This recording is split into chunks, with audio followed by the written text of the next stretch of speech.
In 2024, Chile decided to carry out an in-depth analysis of its availability of weapons material and military capabilities, comparing itself with its neighbors Argentina, Peru, and Bolivia.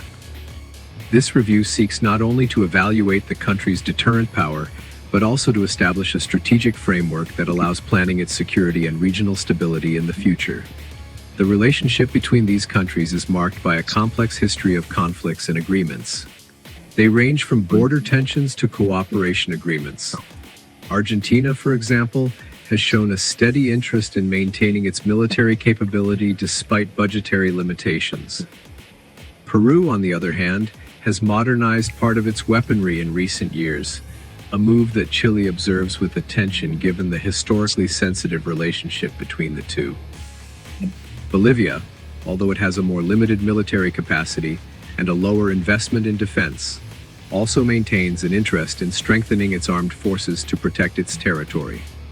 When analyzing the situation of each country, Chile evaluates not only the inventory of traditional weapons, such as tanks, combat aircraft, and air defense systems, but also areas of advanced technology, such as cybersecurity, which is increasingly relevant in modern defense strategies.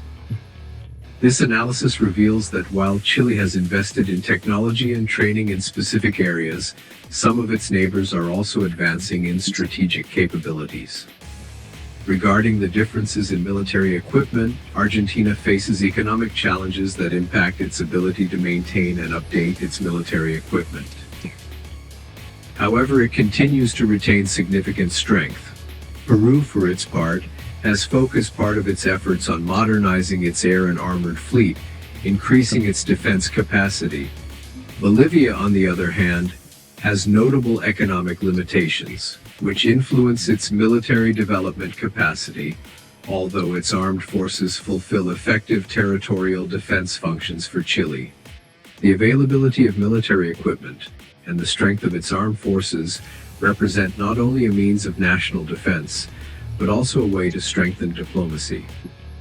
The country understands that its defense decisions can contribute to the stability of the region, which leads it to consider both cooperation and deterrence. With this analysis, Chile seeks to define a defense strategy that allows us to respond to any contingency in the future, ensuring a security policy that supports not only national defense, but also peace and stability in the Southern Cone.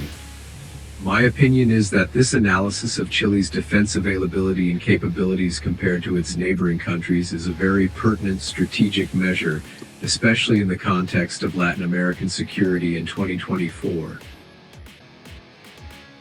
Given that the region has experienced historical tensions and differences in military capabilities, this assessment can help Chile better understand its strengths and limitations in relation to Argentina, Peru, and Bolivia. In addition, it may be critical to identify areas where cooperation and military diplomacy can be strengthened to prevent conflicts and maintain stability. The economic situation of neighboring countries, in particular that of Argentina and Bolivia. It may be a factor limiting its modernization capabilities, which can influence the perception of threats and pressure for Chile to invest in advanced military technology. However, it is important that any development in defense also consider the balance between national security and economic sustainability when evaluating and comparing its capability with that of its neighbors. Chile could find opportunities to lead on issues of collaboration and joint capacity development. For example, shared military exercises or defense agreements could strengthen diplomatic relations and help each country optimize its defense resources without an arms race affecting their economies. In short, this type of analysis has the potential to guide more transparent and cooperative defense policies, promoting a safer and more stable Latin America. If you want more content like this, don't forget to subscribe to the channel to always be on top of interesting and current topics about Chile and surroundings. See you in the next video.